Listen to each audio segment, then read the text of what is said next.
Madison, Pickaway, and Union. Literally. Sub-freezing temperature. Finally!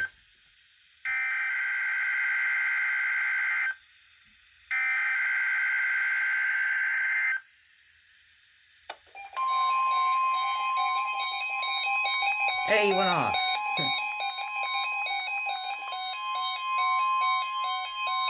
This is the National Weather Service Office in Wilmington, Ohio.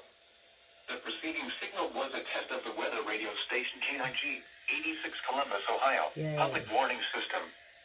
During potentially dangerous weather situations, specially built receivers can be automatically activated by the signal to warn of the impending hazard. Tests of the signal and receiver's performance are normally conducted by the National Weather Service between 11 a.m. and noon each Wednesday. If there is a threat of severe weather, the test will be postponed to the next available good weather day. Reception of this broadcast, and especially the warning alarm tone, will vary at any given location. This variability, normally more noticeable at greater distances from the transmitter, can occur even though you are using a good quality receiver in good working order. The warning alarm tone will be activated for hazardous watches and warnings for the following counties: Champaign, Clark, Delaware, Fairfield, Fayette, Franklin, Greene, Hocking, Knox, Licking, Madison, Marion, Morrow, Muskingum, Perry, Pickaway, and Union.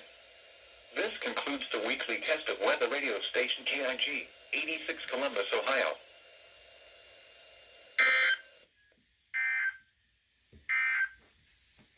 And now the extended forecast. Friday night, cloud.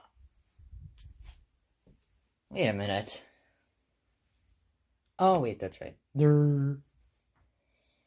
Well, it was a perfect this time, because, well, the Bearcat and Accurate were turned off, but, yeah.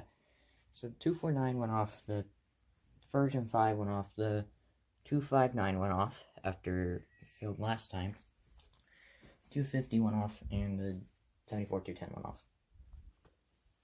Ta-da!